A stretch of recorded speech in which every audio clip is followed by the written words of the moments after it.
welcome to the Meditation Conversation, podcast to support your spiritual revolution. I'm your host, Kara Goodwin, and today I'm joined by Kathy Harmon-Luber. Kathy is a certified sound therapy and sound healing practitioner, a Reiki master, a classically trained flutist, and award-winning fine art photographer. She's the inspiring author of the best-selling book, Suffering to Thriving, Your Toolkit for Navigating Your Healing Journey, which is full of wisdom gleaned from decades of healing from her own debilitating health crisis.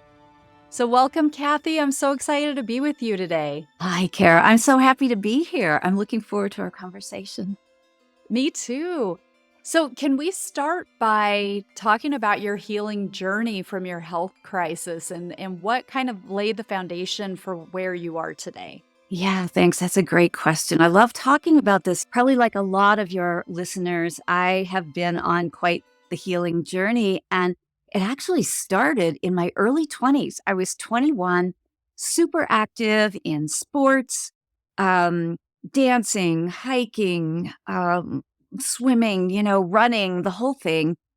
And I started having some pretty bad back problems, and which was unusual for age 21. Went to doctors. They told me I had the spine of an 80-year-old woman.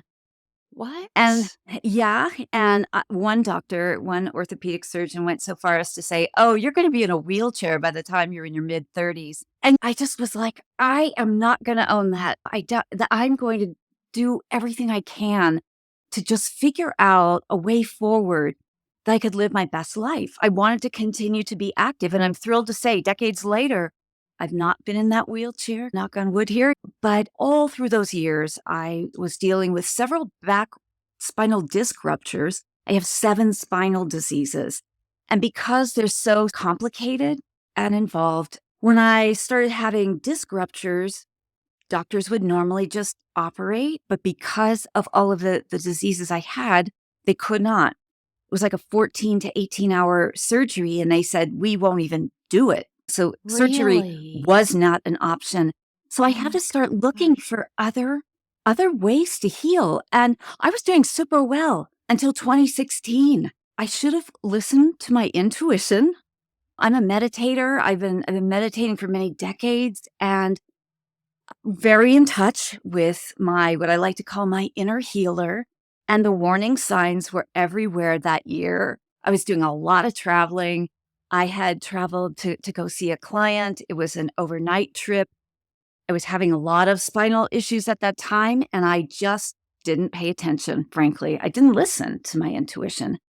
And so the disc ruptured. It was the 4th disc rupture. It was the worst. Usually I could recover from them in like around 3 months of just bed rest, lots of chiropractic, acupuncture, all the things, and just really robust self-care. That didn't happen this time. I was bedridden for over 5 years. And Wow. yeah, and so it became a very different kind of healing and a very different kind of journey. I let go of my entire life as I knew it. Like I had a full-time job working for nonprofit organizations that make the world a better place. I served on boards of directors. I played classical flute at least once or twice a weekend in public. I just had this really full life. I was active in our art alliance, all kinds of things. And everything stopped that day in December of 2016. And I had to find a different way forward. My healing journey became 24-hour care, robust care for myself, acceptance of where I was, trying to envision a new way forward. Like I said, I've always been a meditator. I really leaned into that. I don't want to sugarcoat it. It was terrible. It was extraordinary pain, like really extraordinary pain. And you begin to question, can I even go forward? Can I even live like this? And doctors said it could be anywhere from 6 months to 3 years. It was even longer than that. And I did everything right. But it forced me to do a couple of things. One was just to really try to find as many alternatives, complementary medicine modalities, workarounds, as many things as I could to set new goals. Like for the longest time, my goal was, can I walk? I don't know, I think it was maybe 20 steps to the bedroom door. I couldn't do that for many months. The next goal was, can I walk to the kitchen, which is about 30 feet away, maybe 40. So little baby steps, right?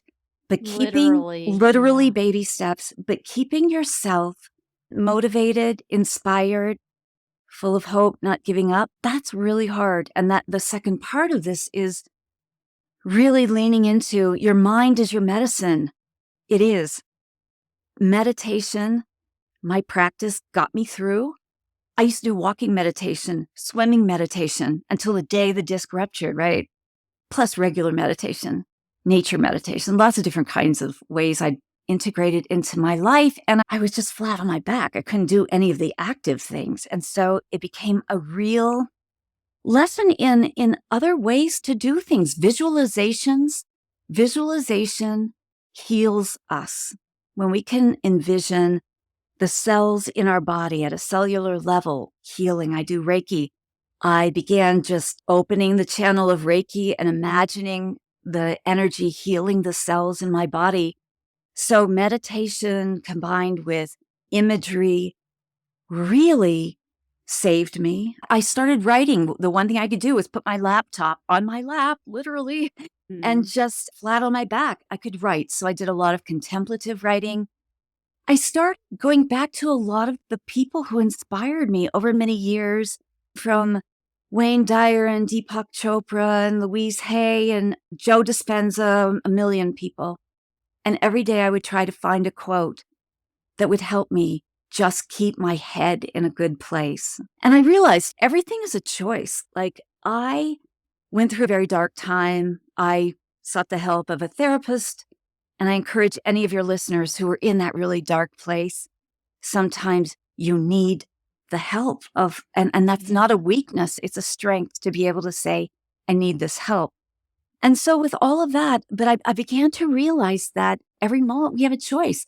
I could have decided to give up and not try and become this bitter old lady one day, right? I just had this vision of me just being this miserable old person. And I thought, I don't want to go there, right? And a line from, I think it was David White, the poet, what can I do today that my future self will thank me for? So I just kind of held on to these quotes, right? And realized that suffering is a choice. So is thriving. Hence the name of the book, Suffering to Thriving. Every day I'd wake up, I'd do my gratitude. The things weren't worse than they were, that I was seeing incremental progress, that I have this beautiful interior life, right? I could go on these inner journeys that were really beautiful and that sustained me at a time when my body kind of failed me, right? And so I started just living in that space of, today I choose to thrive, whatever that means. It might be taking 5 steps more than I took than yesterday. Sometimes it was less, but not going down the rabbit hole of despair and asking the right questions. This is, your mind is your medicine. And this came to me through meditation. So what are the wrong questions? I was there. I was living in that. I was so like, what's going to happen to me? What if my husband leaves me and won't take care of me anymore? What if my friends abandon me? What if I never get better? What if I never walk again? I mean, your head just goes to that place, the gloom and doom, the perseveration, the catastrophizing. We all go there. Humans are good at this. And so, excuse me, it became a matter of trying to just work with my mind to ask the questions like, what if? All the good what ifs. What if something wonderful is going to come out of this? Spoiler alert, it has. What if tomorrow is better? It usually was, not always, but usually. What if this healing journey is a portal to a new life? It has been. So and I on my computer, I would just journal all these things. And on really horrible days, I'd go back to those little rays of hope or quotes by other people or passages from books. And I just said, okay, my mind is my medicine and I have to do this. I have to use this because it's real easy to go down the rabbit hole of despair, right? But meditation, visualization, that kind of journeying really saved me. It did. Wow, that is so inspiring. I mean, I can't imagine the level of pain that you were in. And 5 years is Yeah. such a long time to be bedridden. Oh, That's yeah. When you're young, it's horrible, right? Even if you're yeah. old, but it's a terrible thing. It's hard to And imagine. you that was in 2016? Yes. So it's Yes. only been a couple of years since you've come out the other side of that. And I have. And that's the beautiful, joyful part of this. So when I wrote the book, it came out of my journal. Every chapter, I don't can't even remember, like 38 little tiny chapters. Every one is a tool. And I continue to use every tool in the toolkit. And it worked, all of it. And so that is what got me to where I am today and not losing hope. But also, I don't want to say I pushed myself because I really was all about if I have to be resting to recover from going to the doctor, I would allow myself that. And self care became something totally different. It used to be taking a bubble bath and going to the spa and having a spa weekend with the girls. Yeah, in all of this, these 5 years and beyond, like even now, self-care is not as intense as it was, of course, but it's a priority. If I need a day to recover from an intense, like long work day, I take Mhm. that time. And in the past, I might have pushed through it. And it's the lesson that we got to really, it's about self-love and self-compassion. And so often we have that for others and we don't give it Mhm. to ourselves, right? And Yeah. so that was a big part of it, but applying all the tools got me to this place where I'm very active now. I'm back Mhm. to an almost normal life. There are things I'll never do. I can't ride my bike. I can't go for hikes. I live on a mountain. I can't go for hikes in the mountain trails. I can't do that.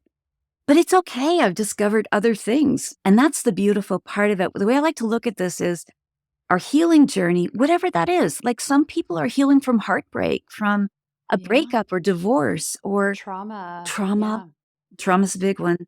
Loss, grief. There are all kinds of healing journeys, right? So, but our healing journey is embedded in our life's journey, which is embedded in our soul's journey. And I write about this in the book Oh, I because, love that. Oh, you've right? just given me so many chills. Yeah. Yes. Yeah. Yeah. Can you say that again? Yeah, I love this. I hold on to this and I Yeah. held on to this every day while I was going through it once I had Mm. that insight, which came through meditating the inner work, right? Your healing journey is embedded in your life's journey, which is embedded in your soul's journey.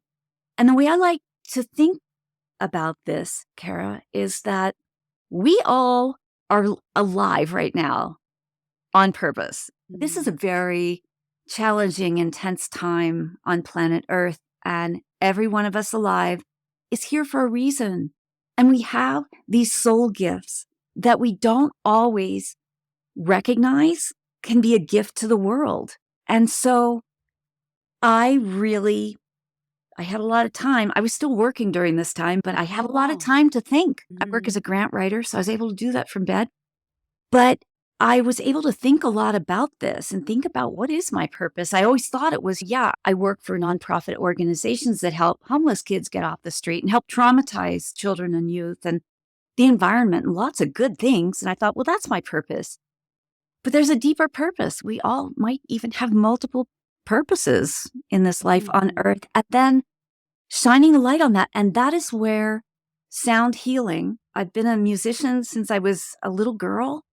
In addition to flute, I play a lot of other instruments. And about 20 years ago, I got really into sound healing, going to sound healing sessions. And then I started noticing more than just the relaxation and stress relief, which is why I originally started going. I had really bad anxiety from work. I started going to sound baths as they were, which is simply an immersion in sound. I started going just for like anxiety and stress relief. But what I started noticing was it began to help other things, autoimmune issues, which also could have been the stress reduction. But I started studying sound and then I started studying Reiki and I started putting all of these things together and then offering that to people.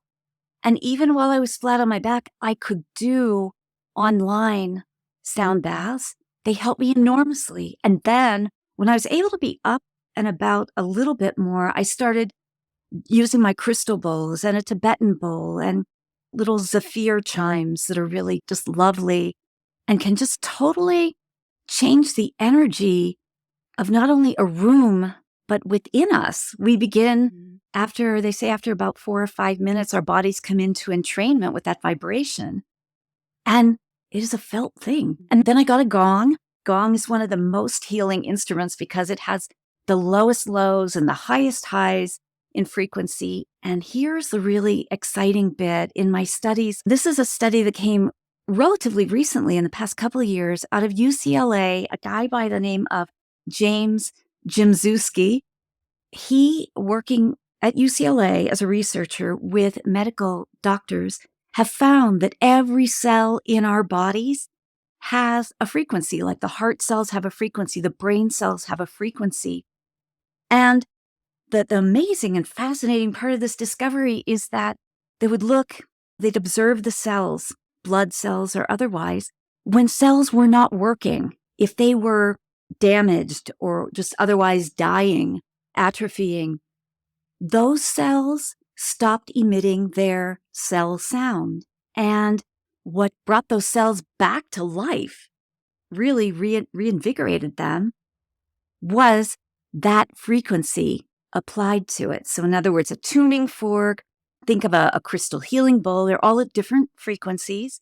So by applying a certain frequency to cells, and because our bodies are, they say, anywhere from 60 to 75% water is a better conductor than air is, our cells really respond to that. And cells can be regenerated or recharged, rejuvenated. And so when we think about it in that way, that is the science behind sound healing. And there's a lot of research on this. Sound healing is being used in hospitals and nursing homes, not only throughout the United States, but in Europe and other countries all over the globe. And so it is really kind of the future of I think I'd call it complementary medicine, not alternative medicine, but in complement to Western medicine. I always encourage my clients, yes, talk to your doctors. They do brilliant things. They save lives. They've saved my life a number of times, actually. And always start there and then add things like energy medicine and sound healing to your little repertoire. And it was like a couple of years ago, when I really started turning the corner on this, I started integrating sound into my life daily. I don't miss a day of sound now. And I'm sure some of your listeners are going to think, well, she's got all the instruments. She can easily do this. But no, anyone can do this. And I have a couple of short, free, largely easy things that your listeners can incorporate. Of course, they can always go to a sound bath at a yoga studio or other meditation center. But if you can do this at home, it really adds a level of reset to our bodies and recharge and reinvigoration. 5 minutes of sound. Okay, so examples of this are, they have found, and this is decades ago, Jonathan Goldman, humming. I love Jonathan Goldman. Yeah. Isn't he amazing? Yeah, I've learned so much from him. Humming and singing as well, but humming in particular stimulates the vagus nerve. And the vagus nerve is the wandering nerve through our bodies. And it's responsible for all those things that we don't think about: heart rate, blood pressure, breathing, all the things. And so humming 5 minutes a day. I hum when I'm outside in the garden. I hum when I'm in the shower. I hum when I'm cooking. It's medicine. Like sound and music are medicine. Similarly, singing. You do not have to have a good voice at all. You can just sing. And it's healing. And one of my teachers, John Stewart Reed, he has said that even listening to music, it has to be music you love. It has to be music not too loud as to disrupt the brain or your ears. But if it's music you love, 20 minutes of music you love has been scientifically shown to help at a cellular level.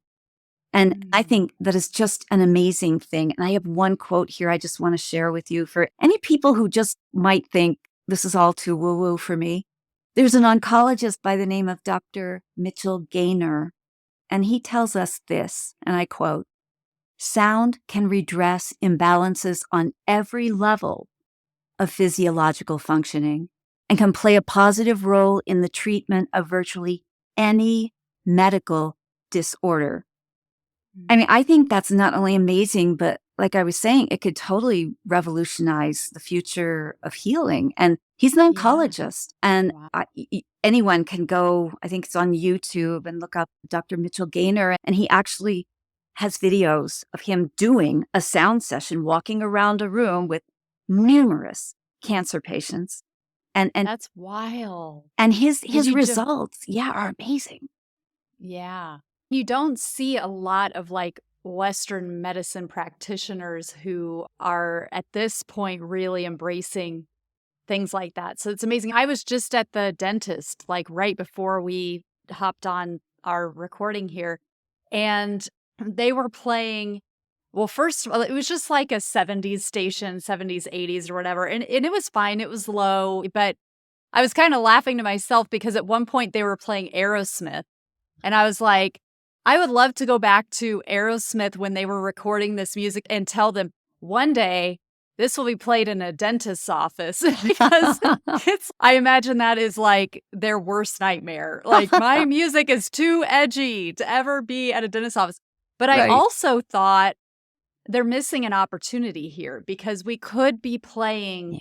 because, like you say, I completely agree that how healing music can be, but there are extra benefits when the frequency is such that it is promoting to healing. So not all Yes. music is created and produced at a healing frequency, at a That's right. beneficial frequency. So I do want to caution people who, if they're like, oh, okay, I just have to listen to music I like, it may not be the pop music that you, or the rap music or the country music, or because it's just not at that frequency that promotes healing. So Right. there is some finesse there. The classical music tends to be very kind of low hanging fruit if you like classical music at all. But then there's lots of music like Jonathan Goldman and lots of artists out there who are putting the music at a certain frequency. But Yes. I would love to go into your standard dentist's office and walk in there and have healing tones on, where you don't even Exactly. have to be noticing it. Like, I'm sure that 80% of the people who sit in that dentist chair that I was in today don't even notice the Right. music that's on because it is low. So it wouldn't even be something that you would really even have to consciously tune into. But then the fact that the frequencies are building, the energy is changing and building and amplifying in that space, and then you walk into it, and it just helps you to have a different vibration, a different experience while you're there. Absolutely. That is spot on. And there are lots of free resources out there. Getting back to what people can do at home, a person I've studied with is Geraldine Glass, and Oh, she's yeah, been I've had doing, her on a oh, long time have you? ago. Oh, she's Yeah, amazing. She has a yeah. lot of free content, free YouTubes that are like, she does one that's healing the endocrine system or sound healing. And these are the crystal bowls, sound healing for grief and loss. I mean, very targeted things.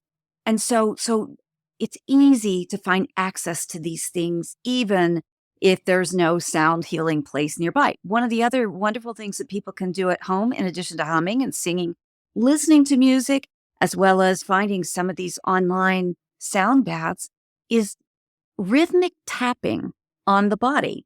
And one of the things, like I play frame drum, which is an incredibly healing, amazing experience that I started playing about 5 years ago. And again, it was something I could do while I was flat on my back. And I loved it. I got good at it.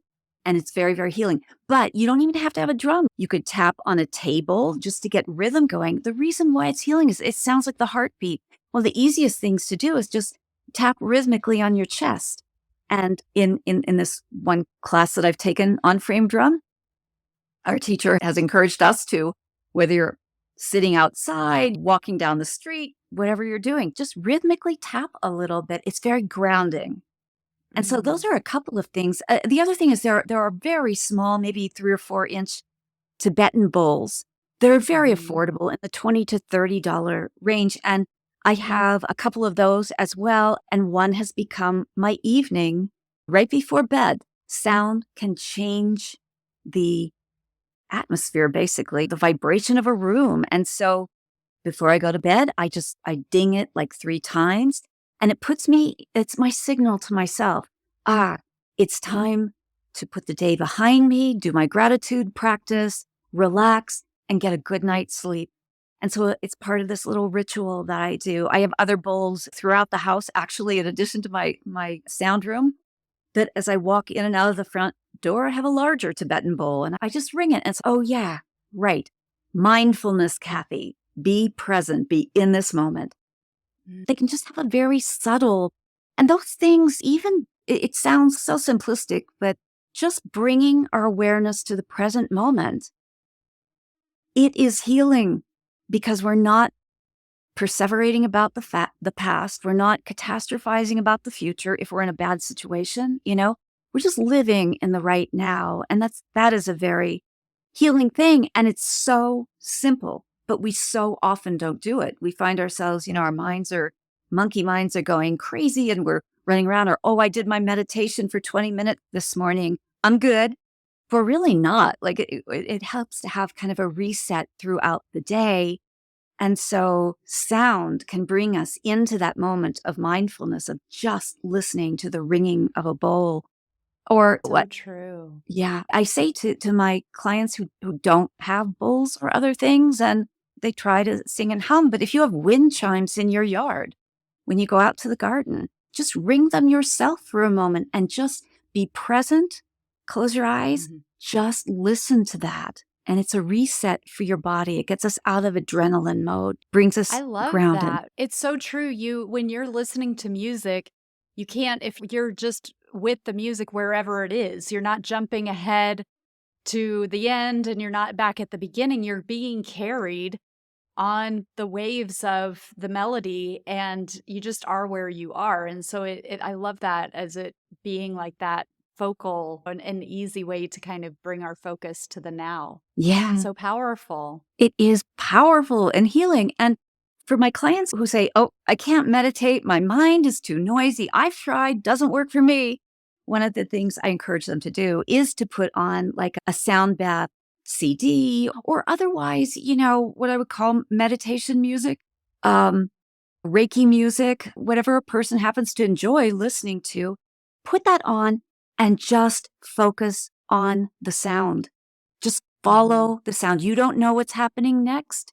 You can't jump ahead, right? Yeah. So you just stay with that sound and you are meditating. And it's often a good entry point for meditation for people, like I said, who just feel they can't meditate, can't clear their minds, can't focus on their breath. The sound, if we really focus on the sound, it's a similar kind of thing. It takes us into a different brain state. And that's what it's all about. It's very healing. Yeah. Thank you. I love that. Well, Kathy, this has been really beautiful. Can you tell people how they can connect with you and remind people of your book and where they can get it? Yes. Thank you, Kara. I appreciate that. My book is called Suffering to Thriving, Your Toolkit for Navigating Your Healing Journey. And it is on Amazon.com and Barnes & Noble. And you can access it also on my website, which is sufferingtothriving.com. There, people can see other podcasts, and I'm sure I'll put our podcast there. People can read articles I've written I've written 3 recently for Yoga Magazine.